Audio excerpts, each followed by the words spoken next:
سلام و عرض ادب و احترام دارم خدمت همه شما بینندگان عزیز، هموطنان گرامی خودم در ایران و هر کجا این کره خاکی که هستین و امروز شنبه با قسمت دیگری از سری برنامه‌های گفتمان در خدمت شما عزیزان هستم. امیدوارم که این قسمت از برنامه مورد توجه و رضایت شما عزیزان قرار بگیره.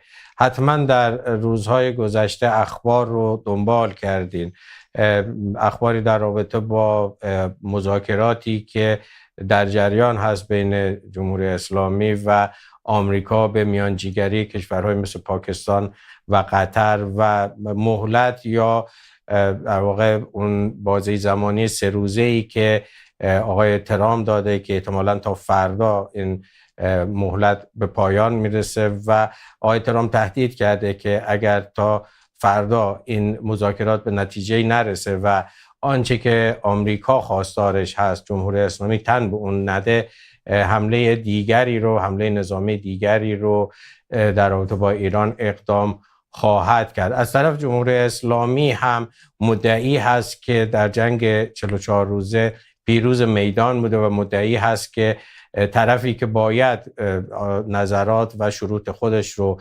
اعلام بکنه و در واقع اونها رو دیکته بکنه جمهوری اسلامی هست و مدعی هست که آمریکا بازنده جنگ هست و به این خاطر هست که تا الان حداقل اون شروطی که به شکل رسمی منتشر شده از طرف جمهوری اسلامی شروطی است که آنچنان شاید محل یا امکان پذیرش از طرف آمریکا رو نداره و متقابلا جمهوری اسلامی ادعا میکنه که واقعا اون شروطی که آمریکا اعلام میکنه بسیار حداکثری هست و امکان پذیرش از طرف جمهوری اسلامی نیست. خبرهای خیلی ضد و نقیضی در این چند روز منتشر شده در رابطه با این که آیا امکان رسیدن به یک توافق در ساعتها یا روزهای آینده وجود داره یا نه و اساساً آنچه که دو طرف به عنوان شروط خودشون مطرح میکنن آیا قابلیت رسیدن به یک توافق رو دارن یا نه. از طرفی هم آمریکا و هم جمهوری اسلامی آنچنان خواستار شروع یک جنگ نظامی جدید نیستن دو طرف و در واقع هم آمریکا و هم جمهوری اسلامی معذوریت‌ها و مشکلاتی دارند که شروع یک جنگ جدید میتواند این مشکلات رو تشدید بکنه و از طرف دیگه هم ظاهراً اون موضعی که دو طرف گرفتن در رابطه با یک توافق احتمالی موضعی هست که به نظر میاد دو طرف میخوان توافقی باشه که بتوانند به عنوان طرف پیروز اون رو به افکار عمومی جهان و افکار عمومی کشور خودشون بفروشن. آیا چنین امکان وجود داره؟ آیا رسیدن به یک مخرج مشترک برای رسیدن به یک توافق در شرایط کنونی بین آمریکا و جمهوری اسلامی وجود داره؟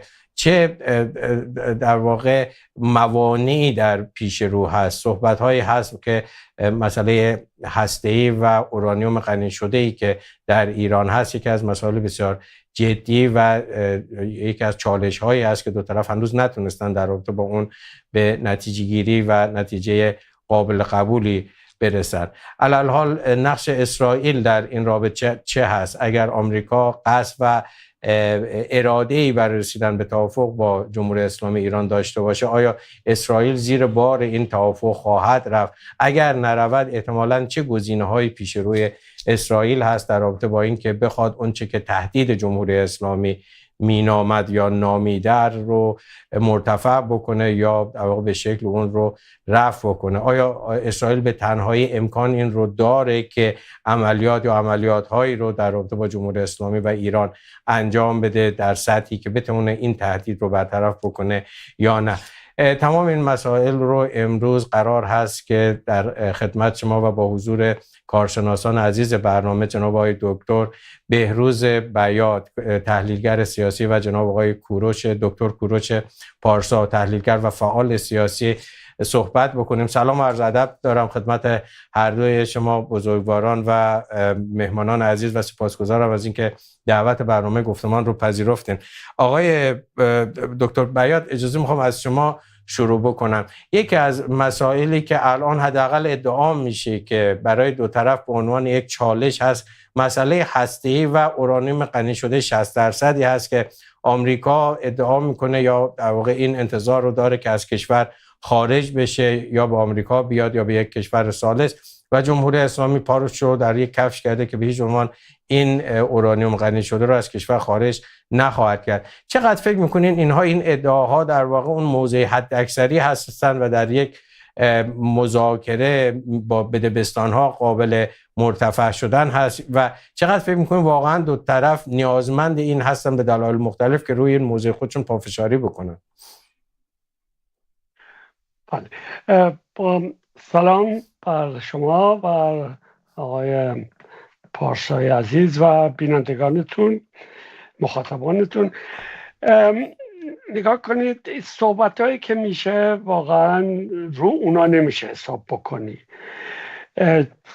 ترامپ الان یه چیزی میگه، چند ساعت بعد یه چیزی دیگه، غروب حرف دیگه.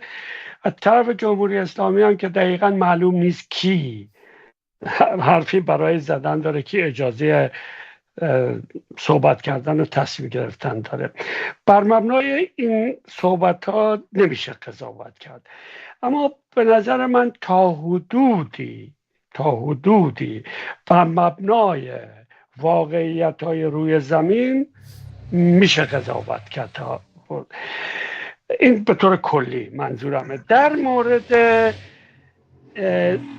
ذخایر اورانیوم، این در واقع به طور واقعی اهمیت چندانی نداره.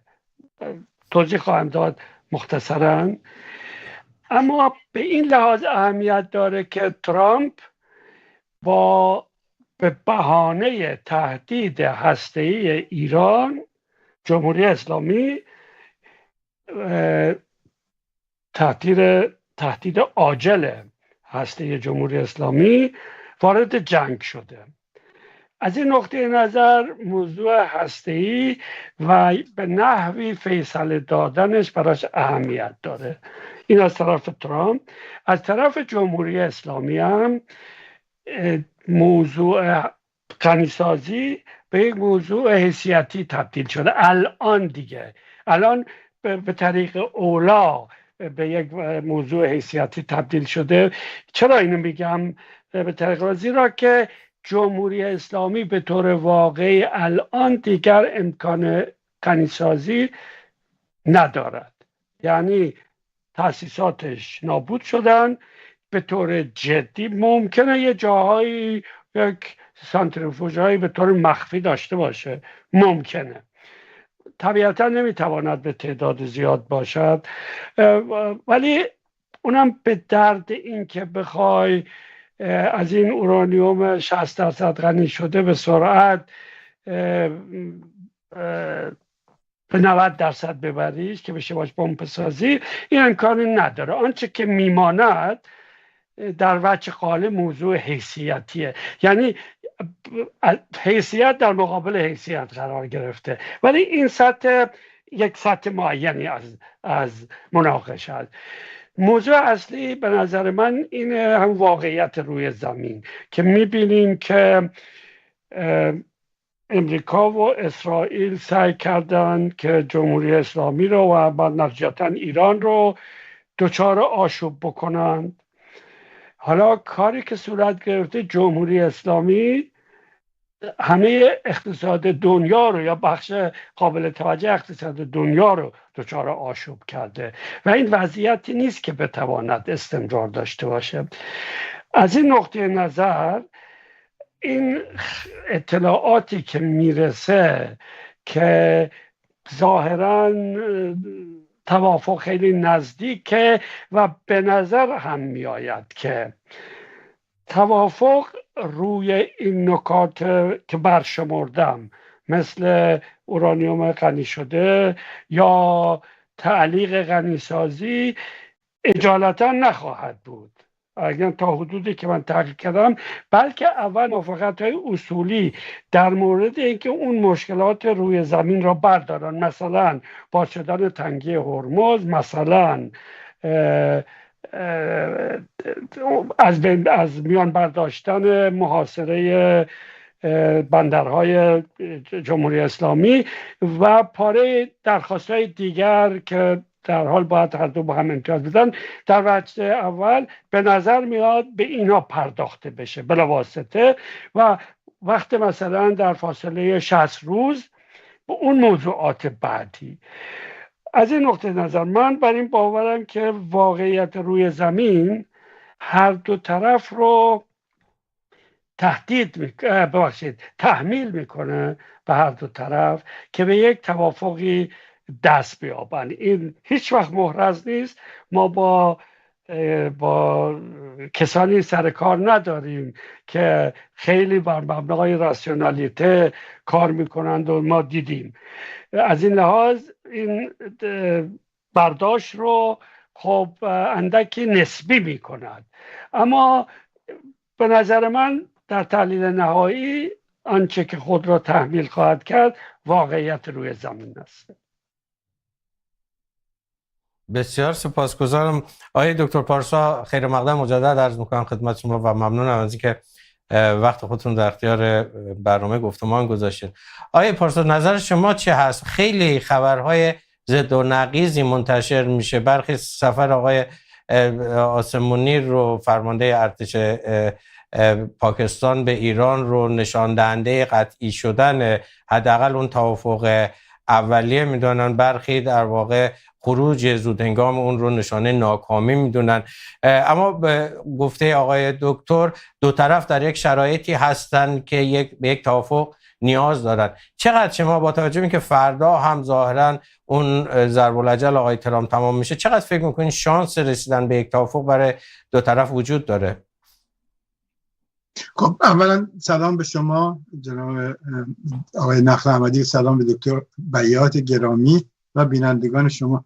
من یه تحلیلی زیاد نمیرم، من با چارچوب‌های تحلیل آقای دکتر بیات به طور کلی موافق هستم. منم قبول دارم که الان دو طرف نیاز دارن و واقعا نیاز دارن. آمریکا هم در شرایط بدتر از قبل از حمله دومش، حمله اخیرش و تجاوز اخیرش قرار گرفته، چون تنگه هرمز براش رو هوا رفته و الان هم 14 ماده‌ای رو که می‌بینیم ماده هایی نیستش که 5-6 ماه پیش روی میز گذاشته بود.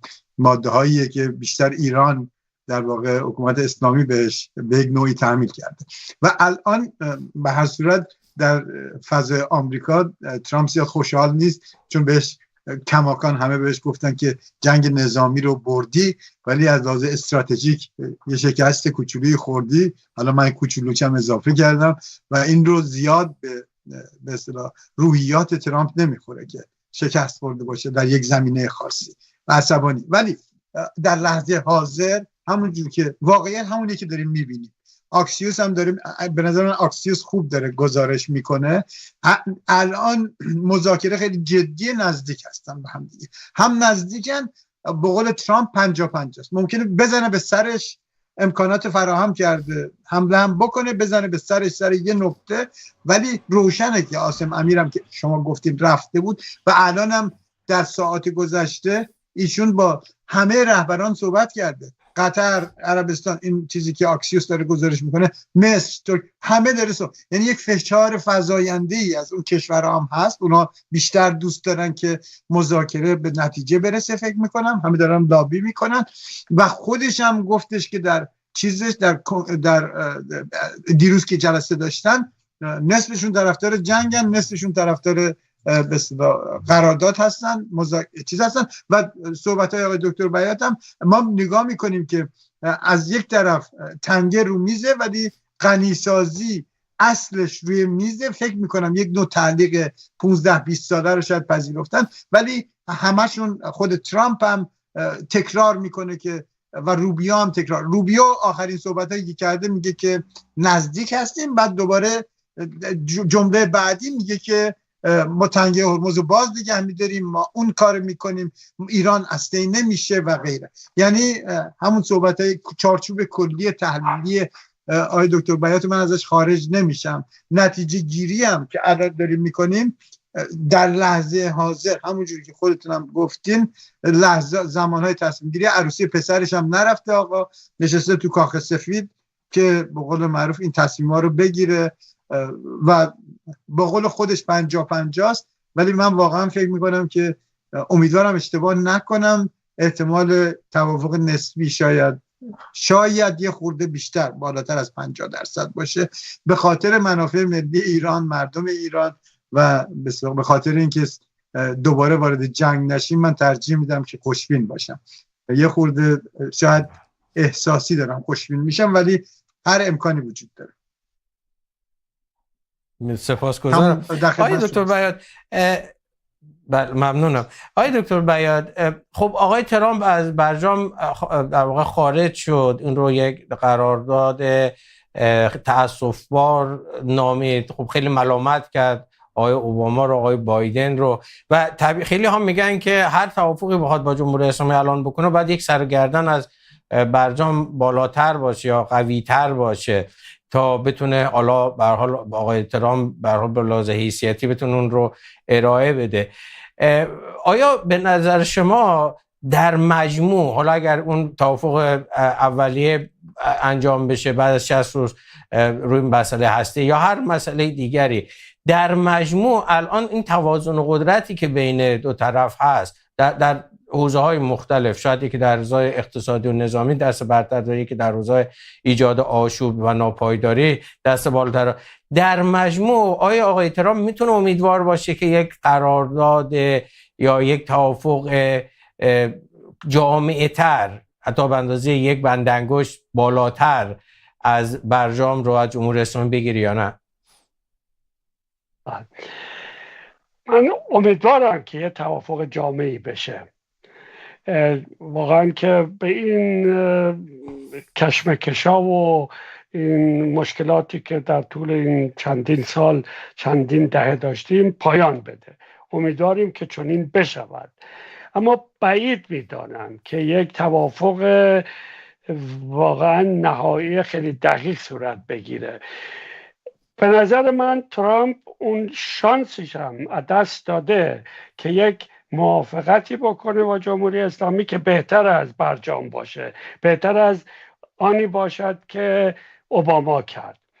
الان وضع فرصت دست رفته، یعنی که تو این نبرد نامتقارن میان جمهوری اسلامی و امریکا، در واقع این در هم تنیدگی اقتصاد جهانی به هم، اینها به کمک جمهوری اسلامی شتافته. من نمیدانم آیا واقعا روش حساب میکردن یا نه، ولی واقعیت اینه که به کمکش شتافته. مثلا آقای دکتر پارسا همی الان گفتن که این کشورهای حاشیه خلیج فارس زمان برجام مخالف توافق بودن، الان کاملا طرفدار توافقن، چون میدانن که ضربه پذیرن در شرایط کنونی. برای جمهوری اسلامی اهمیتی نداره چه بلایی سر شهروندان ایران خواهد آمد، کشور به چه فلاکتی کشیده میشه، اما آن کشورها برایشون اهمیت داره که چیزی را که در این سالها ساختند نسبتاً کشورهای به لحاظ پیشرفته به نوعی صنعتی و خیلی حساس اونو نمیخوان به هم بخوره. خب این هم یه موضوع دیگه است که دوباره میاد به کمک جمهوری اسلامی به این معنی که امریکا، آقای ترامپ دستش باز نباشه. از این نقطه نظر من تردید دارم که توافق بهتری بتواند بگیرد. امیدوارم اون مثل اون توافق برجام جوری نباشد که طرف ایرانیش اون موقع آقای خامنه ای در واقع به محض انعقادش به یک نحوی زد زیرش. یعنی که برجام وقتی منعقد شد، به نظر من مثل هر قرارداد دیگه یک متن داره و یک روح. غربی ها امیدوار به اون روحش هم بودن، یعنی که ایران یا جمهوری اسلامی و نتیجتا ایران در اثر برجام دوباره به جامعه جهانی بپیوندد، به غرب نزدیک شود، ارتباطات اقتصادی اقلا درست برقرار شود، ولی آقای خامنه‌ای جلوشه گرفت. همچین اتفاقی نیفتاد. خب اون موقع آقای دکتر من ببخشید یک سوال عذر میخوام از شما. عذر میخوام. خب اگر واقعا امکانش نباشه که خب خیلی از تحلیلگران هم میگن که چه به لحاظ حیثیتی چه به لحاظ امکانی خب این در واقع درخواست ها یا شروطی که دو طرف مطرح کردن شکافش خیلی بیشتر از اون چیزی است که بشه امیدوار بود به یک توافق برسن. خب اگر که این در واقع توافق محال هست چرا الان دارن مذاکره میکنن و اینکه خب چرا آقای دکتر و اینکه خب نهایتاً باز جنگ هست دیگه، یعنی حالا ممکنه 1 ماه 2 ماه اینها 60 روز بخوان به هر حال به بهانه اینکه راستی آزمایی بکنن بعضی چیزا، اما وقتی که مشخص هست که به یک توافق نمیرسن آیا میشه گفت که بالاخره باز ما باید منتظر یک رویارویی نظامی مجدد باشیم؟ نه یا کنید من نگفتم به توافق نمیرسن، گفتم به توافقی بهتر از برجام نمیرسن. چون برجام خب چقدر آقای ترامپ تن میده به همچین توافقی؟ خب همین سوال اینه، یه سری اقدامات ظاهری باید باشه قطعا. نیا کن همچون قبلا گفتم موضوع این 60% غنیسازی کردن اصولا تأسیسات غنیسازی ایران وجود ندارن. یعنی کشور ایران یا جمهوری اسلامی الان فاقد یک صنعت غنیسازیه، اینا منهدم شدن. از این لحاظ این قسمتش واقعا به طور عاجل اهمیت نداره. موضوع اون چیزای غنی شده هم اون 60% هم به همین ترتیب. منتها من فکر میکنم با توجه به اینکه دو طرف آنچنانند که میتونن از بدترین شکست برای خودشون پیروزی بسازند، با یک حداقل نشانه هایی که دلالت بر پیروزیشون داشته باشه خودشان را پیروز ماجرا حساب خواهند کرد. از این لحاظ من سر اونش خیلی مشکل نمیبینم که به توافق برسن. مثلا موضوع اینی که 20 سال غنیسازی در ایران معلق بشه. خب این با توجه به این به نظر من یک راه حل خوبیه، راه حل خوبیه برای همه، برای غربی ها، برای امریکا و برای ایران. برای ایران از این نقطه نظر که غنیسازی هیچ وقت سودی براش نداشته، نه در گذشته نه الان نه در آینده هم نخواهد داشت. منتها نمیشه هم یک کشوری به کلی از یک تکنولوژی صرف نظر بکنه. خب این یک پل جالبیه که گویا از طرف امریکایی مطرح شده که 20 سال غنیسازی معلق بشه. حالا من اینو میگم بعد اون 20 سال یه جمهوری اسلامی هم وجود نخواهد داشت، بعد میشه یک دولت دیگه، رژیم دیگه. در مورد نتانیاهو هم گفتم که اون موقع خیلی نقش بازی میکرد و جلوگیری میکرد، الان نقشش به نظر میاد که ضعیف شده. همین امروز در نیویورک تایمز میخواندم که جای ترامپ از کمک خلبان به بخش اکونومی هواپیما انتقال داده شده، یعنی نقشش بسیار کاسته شده، اثرگذاریش روی ترامپ. اینو مستقیما به نقل از نیویورک تایمز امروز میگم. یعنی دیگه هم اون نقش قبلی رو اجالتا نداره. از این لحاظ این شانس توافق رو افزایش میده، اما 100% به هیچ وجه نمیتونیم بگیم. بسیار سپاسگزارم. آقای دکتر پارسا، در کنار این که خب برخی شانس توافق رو کم نمیدونن، اما روایت های دیگه هم هست. مثلا حالا صحبت میشه در رابطه با این که به درخواست عربستان حمله نظامی که آمریکا قطعی داشت، آقای ترامپ هم صحبت میکرد، به بعد از مراسم حج و اون دغدغه‌هایی که عربستان داشته منتقل شده، اما مسئله حمله نظامی رو منتفی نمیدونن. حالا روی این مسئله میخواستم اگر امکان داره شما نظر بدین که ما آقای ترامپ و آقای نتانیاهو خب یک آزمایشی کردن، یک تلاشی کردن در جنگ 44 روزه اونطور که باید پیش نرفت. چه کارجه؟ چون الان میگن که خب آمریکا و اسرائیل یک سری تجربه های از جنگ 44 روزه بردن و احتمالاً یک سری حالا سیاست ها یا سناریوهای خیلی متفاوت و مؤثرتری خواهند داشت. فکر می‌کنید چقدر واقعا امکان پذیر هست سناریوهای مؤثرتر انجام بشه؟ و از طرف دیگه خب جمهوری اسلامی هم همچنان اون مسئله کارت‌های موشکی پهپادی و تنگه هرمز رو ظاهراً حفظ کرده. این در واقع پیچ یا این گره رو شما چطور می‌بینید؟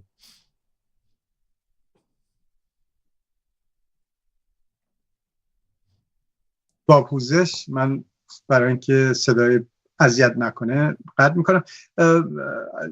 در ارتباط با این مسئله خب میدونین که آمریکا در جای قرار گرفت.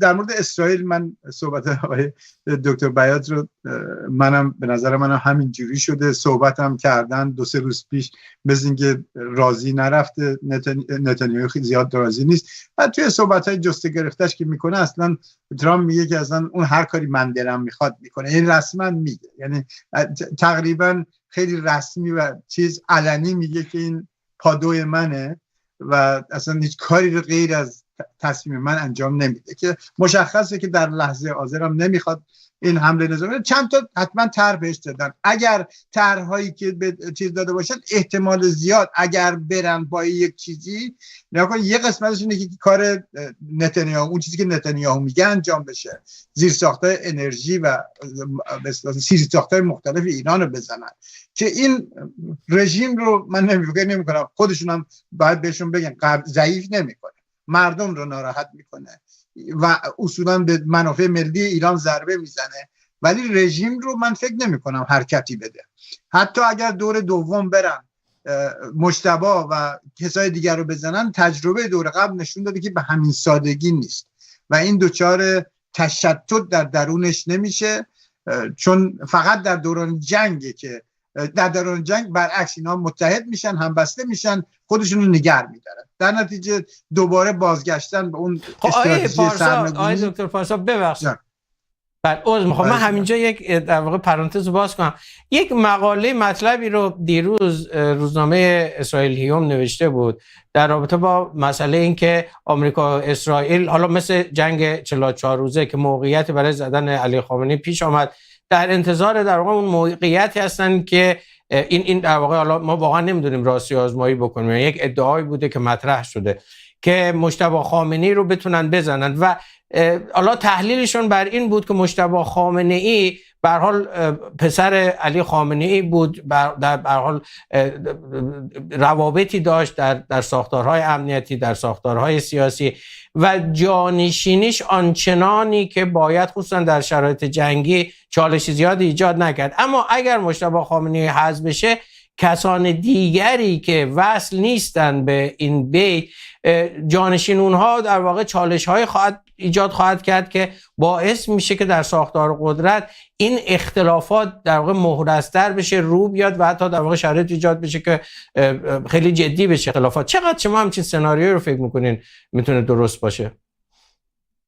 خب اولا که جدی بودنش رو در محافل، به نظر من این تصمیماتی که الان داره گرفته میشه، این فکر نمی کنم این سناریویی باشه که بعد از شکست سنگینی که در مورد این آمریکا و اسرائیل خوردن، دوباره نیروهای امنیتی و سازمانهای مثل کسایی که دارن بهش توصیه میکنن این رو به صورت یک سناریوی جدی به صورت چیکار. منم در محافل آمریکایی در رسانه ها هم چیزی رو زیاد نمیبینم، میشه بحث کرد راجع بهش، ولی به نظر من اگر بیان درگیر بشن، بیشتر درگیر میشن که مسئله تنگه هرمز رو حل بکنن، چون دست اونجاست که حکومت ترامپ در واقع ضربه خورده و اومده جنگ کرده و آخر سر حکومت اسلامی هم از حالا موشکی و پهپادی و این چیزا رو بذاریم کنار، یه بازی کرده که شرایط رو برابر کرده به پات،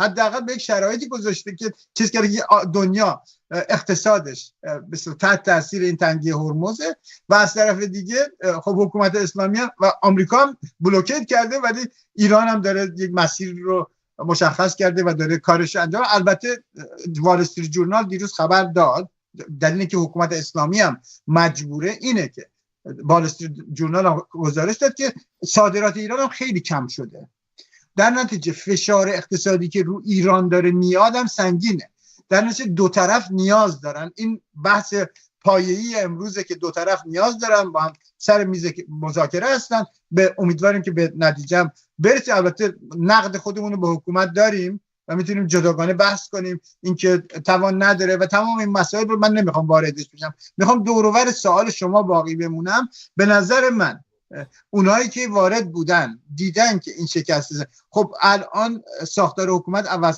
ساختارش عوض نشد ولی توازن قوا عوض شده و امنیتی ها و نظامی ها قدرت دارن.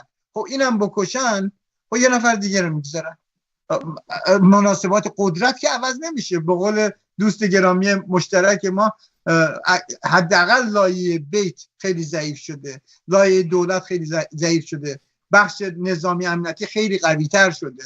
این مناسبات رو، چون شرایط جنگی هم هست و سپاه و اون نیرویی که جلوی آمریکا به هر صورت داره درگیر شده، خیلی طبیعی بخش نظامی هم قوی تر میشه دیگه، یعنی مثلا صداش کلوفتره، تصمیماتش بیشتر اونا رو دوش اونا هستش. در نتیجه اگه دوباره بزنن خب زدن، من فکر نمی کنم اتفاق سنگینی. علی خامنه ای قدرت خیلی زیادی داشت، تاثیرش در حکومت خیلی زیادتر، فصل الخطاب بود. مجتبی خامنه‌ای یه دونه بسیاری عروسک اونجا احتمالاً الان در نتیجه وزنه مجتبی خامنه‌ای و قدرتش برای ثبات این حکومت اصلا اونجایی که من میبینم به نظر میرسه. البته میدونم اسرائیلی ها همونایی هستن که میخواستن 4 روزه ایران رو سرنگون بکنن و به قول معروف چیزم دادن و به این چیز رو، به این رویا یا این ایده رو به ترامپ فروختن. من چه اعتمادی به این تحلیلای اونا که موسادشون که اون تحلیلا رو کرده بود، احمدی نژاد رو میخواست برگردونه بیاره. معذرت میخوام، حالا من یه خورده پولمیکی دارم میکنم و بعد قالیباف. حالا آقای ترامپ البته این وسطا یه جایی گفته که من به قول معروف مدل ونزوئلا رو دوباره تو ذهن مثلا عجق وجقش، میبخشید خود از این کلمات استفاده میکنم چون انقدر آدم از حرفای عجیب غریب از آقای ترامپ میشنوه نمیتونه به صورت ساده اسمشو بیاره، باید 2 تا جوک هم آدم بگه در ارتباط با صحبتاش. و هر صورت اون به صورت خیلی عجیب غریبی دوباره مسئله ونزوئلا رو مطرح کرد. در نتیجه من در جنبندی به نظر من تحلیل ضعیفیه، تحلیل اسرائیل هیوم تحلیل ضعیفیه. ممکنه این کارا رو هم بکنم. به نظر من خیلی خیلی از دستگاه حاکمه آمریکا من متعجب میشم که یک بار به اصطلاح بره تو تله نتانیاهو و این مزخرفات نتانیاهو رو بپذیره، همراه راست افراطی ایران همشون دست جمعی، دوباره این کار رو بکنه. الان میخواد حل بکنه از دید خودش و نظامیگری میخواد بکنه. اگه میتونه تنگه هرمز رو بره بگیره، اگه میتونه به قول در مقابل، که به نظر من اون هم اونجوری که من شنیدم که تحلیل‌های نظامی یه چیز دشواریه. من نمیدونم، شاید امکانات اینا اینقدر زیاد باشه که وارد همچون چیزی بشن. اگر نظامی بره، من امیدوارم، شاید من یه مقدار میگم دارم با احساسی هم چیز میکنم، دوست ندارم که به هیچ وجه دوباره حمله‌ای بشه که به زیر ساختای ایران رو بزنه و مردم ایران رو تحت فشار، چون این به نظر من ایران رو دهها عقب میندازه و وحشیانه و نسل کشی هست در چارچوب نسل. در نتیجه این قسمت دوست ندارم، واسه همین ذهن من شاید بسته شده و نمیخوام اون رو دوباره ببینم، اون سناریو رو نمیخوام ببینم. ولی به هر صورت عقل منم میگه که احمقانه هستم چه کاری، دو طرف به هم نیاز دارن و بهتره که برم به طرف یه توافق. و البته نقد خودم هم به حکومت اسلامی که میتونه نمیتونه، اونا هم به اساس یک رگه ایدئولوژیک دارن و زیاده خواهی میکنن و ممکنه این فرصت از دست داده بشه.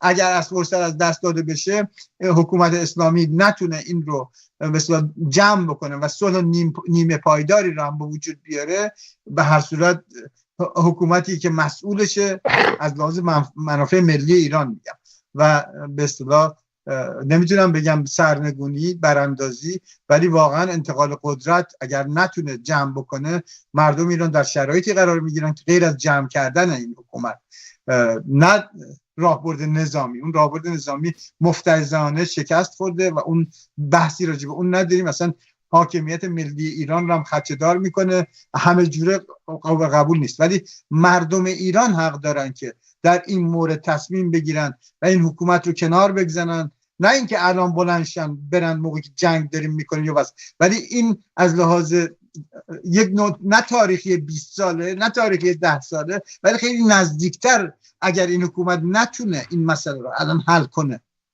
این مسئله اینه اگر نتونه حل کنه توی مثلا جای بدی، در جای بسیار بدتری در مقابل مردم ایران قرار میگیره و باید تصفیه حساب بشه باش. مرسی. بسیار سپاسگزارم. آقای دکتر بیات، هم شما فرمودین هم آقای دکتر پارسا که آمریکا هم در واقع مشکلاتی داره. حالا وقتی میگم آمریکا، دولت آقای ترامپ و در یک نگاه کلانتر جمهوری خواهان، خیلی هم در موردش صحبت شده دیگه، مسئله جام جهانی هست، انتخابات هست، به هر حال اون چالش هایی که آقای ترامپ به وجود آورده و به وجود میاره و تمام مسائلی که خب به هر حال خیلی صحبت شده در رابطه با اونها. آقای ترامپ چند روز گذشته اعلام کرد که برای من هیچی مهم نیست، نه جام جهانی مهم هست، نه افزایش قیمت انرژی مهم هست، نه انتخابات مهم هست، برای من رسیدن به نتیجه مهم هست. حالا ادعاش این بوده و نهایتاً به اون هدفی که بخوام خواهم رسید. حالا سوال من این هست که مسئله‌ای که الان در واقع یک مقداری دولت آمریکا رو تحت فشار قرار داره که بیاد زودتر توافق بکنه، یک در واقع جنبندی بکنه این پرونده رو، مسئله این چالش هایی هست که آقای در واقع میگن در رابطه با مسئله جمهوری خواهان و دولت آقای ترامپ و این مسائل هست که یک مقدار مردد میکنه یا در مضیقه گذاشته آمریکا رو، یا واقعا این نگاه کلی هست که بعد از جنگ 44 روزه به این نتیجه رسیدن که سرنگونی یا تغییر رفتار جمهوری اسلامی امکان پذیر نیست، پس ما در واقع کار دیگه ای نمیتونیم بکنیم مگر در همین راستا بریم. یعنی منظورم این که اگر آقای ترامپ بخواد پی انتخابات مجدد یا پیروزی جمهوری خواهان یا مسئله انرژی و همینا رو چیز بکنه، بزنه و روی این مسئله در دراز مدت کار بکنه، آیا امکان این که بخواد واقعا جمهوری اسلامی رو تسلیم بکنه یا تا سرنگون بکنه نداره؟ به نظر میاد که چنین نباشد. اگر نگاه کنیم به یک طرف جنگ مرکب از امریکا و اسرائیل، برای نتانیاهو تضعیف از میان برشداشتن جمهوری اسلامی، ولی احتمالاً ممکن نخواهد بود الان، و اگر نشه تضعیف شدید ایران، براش یه هدف جنگه. البته به درجات مختلف ترجیح میداد اگه میتونست به قول خودشون سر مار را بزند. میدونید که سر پشتیبانیشون رضا پهلوی و اینا واقعا واضح بود که زیاد جدی نیست، زیرا که منظورم اسرائیلی، منظورم نتانیاهو، چون که نمیای از یک طرف رضا پهلوی رو پشتیبانی بکنی، از یک طرف کردها رو که باشون مثل کارد و پنیرن. در واقع قصد نتانیاهو ایجاد آشوب و تضعیفه. این یه طرف. از این لحاظ هم هست که الان جوری که خوندم سازمان‌های اطلاعاتی اسرائیل، تصمیم گیرنده های نظامیشون و دولت آقای نتانیاهو از وضعیت جدید راضی نیستن، از اینکه ممکن است توافقی صورت بگیرد راضی نیستن. اما کاری که ترامپ باید بکند این صحبت رو میکنه که براش مهم نیستن. اما اولا که جمهوری خواهان اینجوری نیست که بالاخره امریکا یه دموکراسیه. درسته که الان ترامپ مثل یه پادشاه شده در اونجا تا حدودی.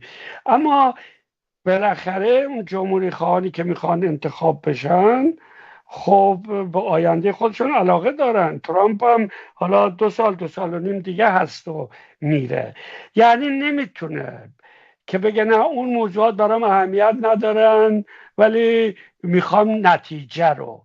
حالا سوال اینه نتیجه چیه؟ اون نتیجه ای که اون دنبالشه چه چیزی هست؟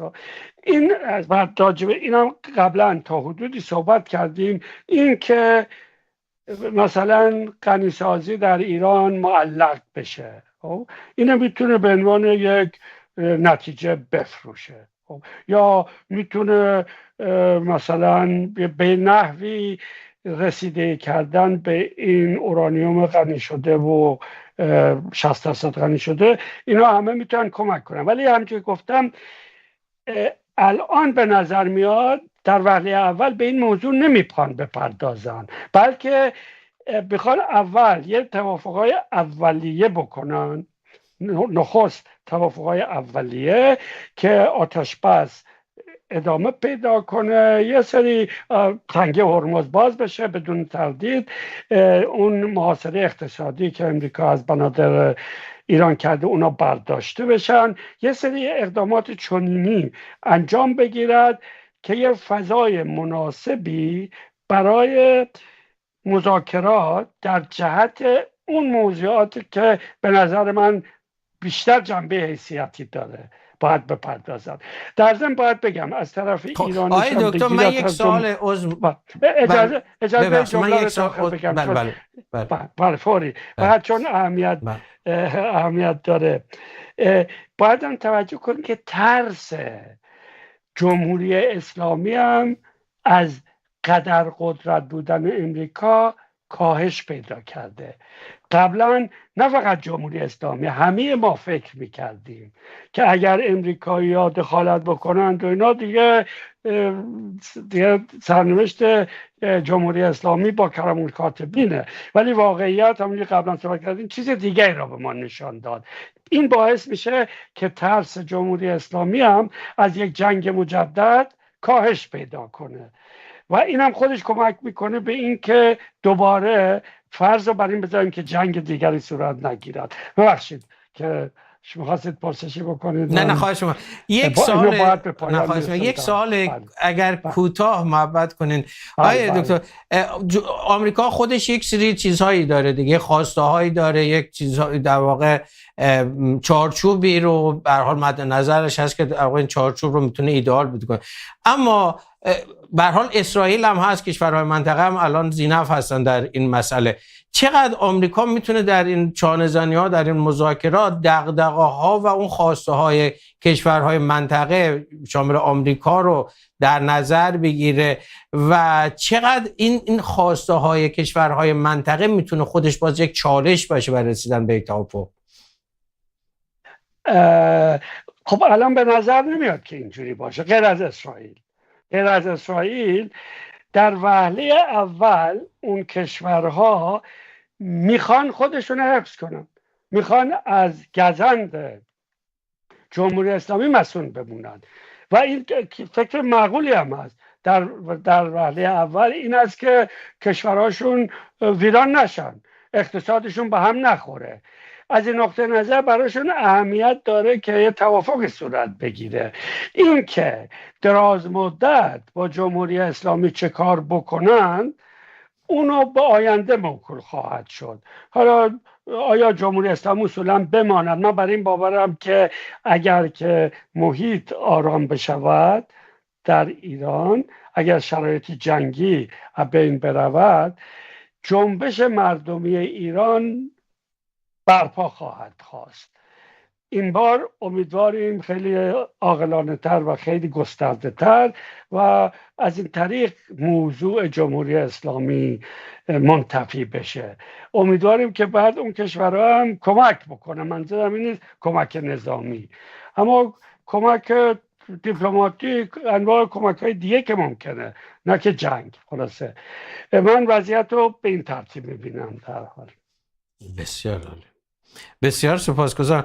آقای دکتر پارسا، آقای دکتر بیات میگن که کشورهای منطقه در کوتاه مدت دنبال حل و فصل کردن یا آرام کردن اوضاع هستن و در دراز مدت خب به هر حال یک فکر در رابطه با نوع در رابطهشون با جمهوری اسلامی یا تعامل با جمهوری اسلامی رو خواهند داشت. اما یک مسئله‌ای که وجود داره این هست که برخی میگن جمهوری اسلامی الان جمهوری اسلامی تندروتری هست نسبت به زمان علی خامنه‌ای و جمهوری اسلامی هست که قبلا تجربه بستن تنگه هرمز رو نداشته و الان بسته و دیده که شدنی هست. تجربه موشک زدن به کشورهای منطقه رو نداشته، الان زده و دیده شدنی هست.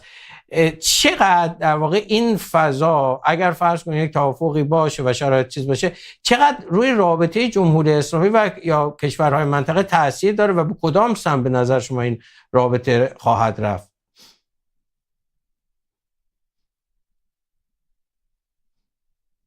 میبخشید گفتم سوال دشواری میکنین، ولی من در وهله اول فکر میکنم اگر نه جنگ نه صلح ادامه پیدا بکنه و توافق نشه که مردم ایران، من فکر میکنم شرایط جنگی دیگه نیست، درسته شرایط صلح هم نیست، ولی فاکتور اصلی توی بازی ها من فکر کنم مردم ایران بشن، در شرایط صلح هم فاکتور اصلی مردم ایران بشن. در نتیجه این که چیز موشکی داره، پهپادی از لحاظ نظامی کارایی میتونه بکنه، اون کشورها رو هم به طرف اون میکشونه که بنیه دفاعی خودشون به نفع آمریکا میشه دیگه. در واقع آمریکا با خوشنودی تمام یه بخش زیادی از تسلیحاتش رو به عربستان، امارات و تمام کشورهای دیگه میفروشه. در واقع این وجود این تضاد خیلی در سطح ترامپ به اصطلاح خیلی خوشحاله، چون میره قراردادهای 1 تریلیونی و 2 تریلیونی و غیره میبنده و از این نظر حل میکنه. ولی ما باید کاراکتر، اگر این مجموعه به قدرت رسیده به شرط جنگی داریم میبینیم که چجوری داره رفتار میکنه. در شرایط غیر جنگی باید ببینیم که آیا مسیر تازه‌ای رو میره نمیره، دنبال به اصطلاح رشد اقتصادی خواهد بود یا دنبال به اصطلاح ادامه اون سیاست‌های توسعه. به قول برخی از دوستان میگن، تحلیل میدن که این عروج ناسیونالیسم شیعی هستش، از اون ایدئولوژی شیعی توسعه طلبانه منطقه، اون محور مقاومت که نمیتونه احیا بکنه. باید فکر بکنیم ببینیم که این ساختار تازه چه تغییراتی در سیاست‌های منطقه‌ایش به وجود میاد یا اصلا به وجود نمیاد و بر اساس اون میشه تبیین کرد که رابطه اینا چه جوری میشه. فکر میکنم زوده یه خورده ببینیم، باید ببینیم که سرنوشت این حکومت در ارتباط با همین مسئله اصلی با آمریکا و اسرائیل چی میشه. اگر بتونه به توافق برسه، توافق نسبی که یک ثبات نسبی رو به وجود بیاره و تحریم ها رو ورداره، من فکر کنم سناریوی آقای دکتر بیات از لحاظ جنبش مردمی پیش میاد. در سناریوی نه جنگ نه صلح هم من فکر کنم که به تدریج در مقابل مردم ایران قرار خواهد گرفت، چون مردم ایران نمیتونن همین حالت رو بپذیرن، چون الان به امید این که با ایران که صحبت میکنه همه ساکتن، به امید اینن که این بسیار صلح و این توافق انجام بشه.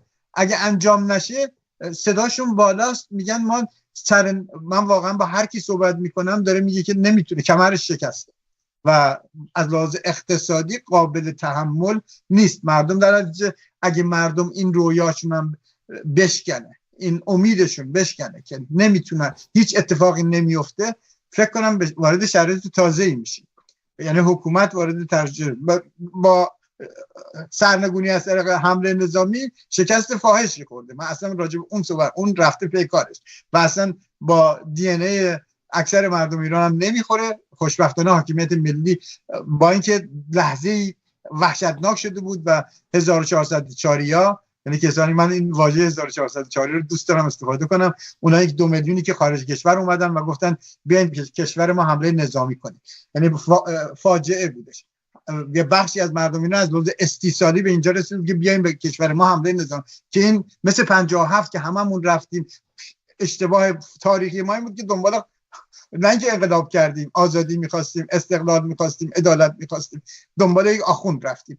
این یه قسمتش وحشتناک بود. وحشتناکی 1404 هم اینه که از استیصال 2 میلیون اومدن گفتن از اسرائیل و آمریکا، اسرائیلی که جنایت علیه بشریت میکنه تقاضا کردیم که بیان ما رو نجات بدید. خب در نتیجه این شکست خورده، این بسته شده رفته. امیدوارم اصلا چپترش بسته شده باشه. البته به قول آقای دکتر باید در یک سناریوی ایران ممکنه خیلی تضعیف هم بشه، اگه جنگ بره ایران تضعیف بشه، اون یه بحث دیگه ای هستش. در نتیجه من دوباره برمیگردم تو این دوری که گشتم، سوال اصلی هم یادم رفت، فکر کنم سوالتون جواب داده بودم. ممنونم جناب آقای نه خواهش می‌کنم. نه کاملا در واقع شما فرمودین که من در رابطه با کشورهای منطقه گفتم رویکرد جمهوری اسلامی احتمالاً یا کشورهای منطقه با جمهوری اسلامی چی است که شما فرمودین این بستگی به این داره که در واقع شرایط به چه سمتی بره و توازن قوا در جمهوری اسلامی به چه سمت و سوی بره. آقای دکتر بیات، ما تقریبا اگه اشتباه نکنم در حد 4 دقیقه اگه محبت بکنه، ما داریم مذاکراتی که شد حداقل در روی در واقع صحنه در رابطه با رابطه جمهوری اسلامی با اسرائیل صحبتی نشد، تعیین تکلیف نشد. حالا آقای دکتر فارسا گفتن که جمهوری اسلامی میره به سمت یک ناسیونالیسم شیعی. خب در این صورت ممکنه این تضادها تا به حال خیلی کم رنگتر بشه، اما اگر نره خب ما یک سیکل در واقع معیوبی داریم دیگه. صلح خواهد شد، باز جمهوری اسلامی میره یک سری گروه تشکیل میده، هم گروهایی که بودن رو تقویت میکنه، باز این تنش افزایش پیدا میکنه، یک جای باید بزن سر کدوی هم. داستان چه قراره اینجا؟ نه، من فکر نمی کنم که اون داستانی که در 40 سال اخیر صورت گرفته دوباره تکرار شدنی باشه. حالا بیای دوباره حزب الله را بندازی و چه میدونم در سوریه که دیگه کاری نمیتونن بکنن، سوریه پل لوجستیکیشون بود، سوریه اسد. عراق و بوش هنوز اون موقع بوش بهشون هدیه داد در واقع. الان عراق هم به سمت مسیر دیگری داره حرکت، یعنی نمیتونه رژیم اینا رو فراهم بکنه. به نظر من رژیم بیشتر برای حفظ خودشه، یعنی انگیزه اصلی و فعالیت رژیم در هر جوریش نظام برای بقای، برای حفظ خودشه. از این نقطه نظر من میتونم تصور کنم که با کشورهای عربی حاشیه خلیج فارس که همه هم از قماش خودشن، یعنی همشون رژیم‌های استبدادی دیکتاتوری، منتها خب اجالتا یه جوری به احتیاجات اقلن بخشی از شهروندانشون میرسن. باید حساب کنیم که این کشورها، اینو فقط توی پرانتز میگم، انقدر ثروتمند شدن بر مبنای یک استثمار بیرحمانه از کارگران خارجی. ولی حالا اینو بگذاریم، برای شهروندانشون راضی‌اند. ولی رژیم‌های نوع دیکتاتوری این جمهوری اسلامی از این لحاظ راحت جمهوری اسلامی میتونه با اینا کنار بیاد. من اینجا اینو نمیبینم که این بخش متجاوز شده، اگریسیو شده جمهوری اسلامی که باقی مونده و شاید هم مغرور شده، فکر نمی کنم که حالا بره به سمت کشورگشایی به طرف خلیج فارس از این حرفا. راجع به اسرائیل و اونو واقعا به دقت نمیشه گفت، ولی ممکنم هست با توجهی که حزب الله دیگه اون چون دوام رو نخواهد داشت، حماس همون حماس نخواهد بود، رژیم اسلامی، جمهوری اسلامی هم متوجه بشه که این عمق استراتژیکش هم چندان اهمیتی دیگر ندارد و ازش کوتاه بیاد، مسیر دیگری در پیش بگیرد. آنچه که قطعا صورت نخواهد گرفت نسبت به مردم ایرانه، یعنی در استبداد در شرایط عادی بدون اعتراضات و فعالیت شهروندان ایران تغییری حاصل نخواهد شد. در حال من بیشتر موضوع رو به این ترتیب میبینم. بسیار سپاسگزارم. آقای دکتر پارسا، در رابطه با اسرائیل، به هر حال اسرائیل احتمالاً توقعاتش چه در رابطه با شروع جنگ چه در حال حاضر متفاوت هست. اگر آمریکا بیاد توافق بکنه، آیا اسرائیل به همین بسنده خواهد کرد که مثلا حالا جمهوری اسلامی بمب اتم نداشته باشه، موشکاش بردش کمتر بشه اینها، یا نه برنامه دراز مدت تری رو به صورت مستقل در مورد جمهوری اسلامی ایران خواهد داشت؟ در 4 دقیقه اگه محبت کنید. خواهش میکنم. خب واقعا من فکر میکنم که در دوران ترامپ، حالا ممکنه بعد از ترامپ، در دوران ترامپ اون اگه صلح از دید ترامپ این صلح بیاد، اسرائیل واقعا اون چیزی که به طور کلاسیک میگفتیم که پاپت یا اون مهره آمریکاست، اسرائیل به همون صورت خواهد بود. یعنی نمیتونه، اسرائیل به هیچ وجه نمیتونه که بیاد و روی حرف ترامپ حرف بزنه، چون ترامپ نه به کانستیتوئنسی اونا نگاه میکنه، نه به حرف حزب جمهوری خواهای آمریکا گوش میکنه، نه به دموکرات ها گوش میکنه. همون واژه‌ای که آقای دکتر بیات استفاده کردن، به یک نوعی یک اتوکرات، پادشاهی که دوست داشتی که پادشاه هم بشه دیگه، که خوشبختانه از لحاظ ما در آمریکا جامعه مدنی بسیار قوی تره و این بیشتر با حالت جوک شبیه، ضمن اینکه همه قبول دارن، فوکویاما همه میگن، بحث میکنن، همه آمریکایی‌ها همه نگران این هستن که چقدر ضربه میزنه به دموکراسی آمریکا. ولی جدا از اینکه ما بپذیریم این نظم جهانی که ایشون به وجود آورده و روابطی رو که همه رو عوض کرده، توی این رابطه اسرائیل نیروی عددی نیست. یعنی اسرائیل نمیتونه مستقلاً بیاد حرکت بکنه و در خارج از خواست ترامپ و آمریکا بخواد چیز بکنه. دفعه اولم در واقع خودش کیشش کرد. دفعه رفت جلسه روز دوشنبه، رفت باش صحبت کرد، بهش اجازه داد که حمله بکنه. الان هم هر وقت بخواد تصمیم میگیره و تموم میکنه یا شروع میکنه. در نتیجه من میبخشید که اینجوری چیز میکنم، ولی فکر میکنم که یکی از ترامپ یه پدیده تازه‌ایه و به صورت رئیس جمهورهای مختلف آمریکا این کنترل، آقای کلینتون اومده بود گفته بود که حالا شما گفتیم وقتم، کلینتون اومده بود اولین بار با نتانیاهو که جلسه گذاشته بود، از اتاق که بیرون میره نتانیاهو میگه به همکاراش، میگه این فکر میکنه رهبر دنیاست. یعنی آقای نتانیاهو فکر میکرد که آدم خیلی قدر و قوی و اسرائیل انگار، ولی خب همه رئیس جمهورها به خاطر قدرتی که مثلا دیدیم زمان اوباما اومد توی مجلسین و اذیت کرد و به خاطر اینکه از لابیش استفاده میکرد. الان در مقابل، اولا اصلا دموگرافی آمریکا، اصلا حزب دموکرات اگه 3% 5 سال پیش 3%شون مخالف اسرائیل بود، یعنی حساب میکردید میرفتید توش نگاه میکردید مثلا 50% حساب بکنید، میگه که حدود مثلا ممکنه 53% مخالف اسرائیل باشه توی حزب دموکرات، 47% موافق فلسطین باشه. الان طرفدارای فلسطین 30% بیشترن در حزب دموکرات آمریکا، بخصوص در بخش جوانان. یعنی شما برین رأی تو مناطق مختلف این متفاوت هم هست، تو بخش جوانان اصلا کاملا overwhelming، یعنی شدیداً موافق کاز فلسطین هستن و مخالف اسرائیل شدن. در نتیجه هم اونور هم بخش جامعه پولاریزه شده و این طرف هم زیاد خوشحال نیستن از حرکت‌های اسرائیل، حرکت‌های چیز. در نتیجه اصلا موقعیتی که اسرائیل الان داره در افکار عمومی آمریکا قابل مقایسه با 8 سال پیش نیست به نظر من. و از این نظر در نتیجه اون اهرمی که میبخشید تموم میکنم چون میدونم تموم شده، اهرمی که به نظر من اصلا اهرم نداره، اهرمش ضعیف، اهرم نداره، اشتباس، اهرمش خیلی ضعیف شده، بخصوص با آدمی مثل ترامپ اصلا گوش نخواهد کرد به حرفشون. مرسی. بی نهایت ممنونم جناب آقای دکتر بهروز بیات، تحلیلگر سیاسی، و جناب آقای کوروش پارسا، فعال و تحلیلگر سیاسی.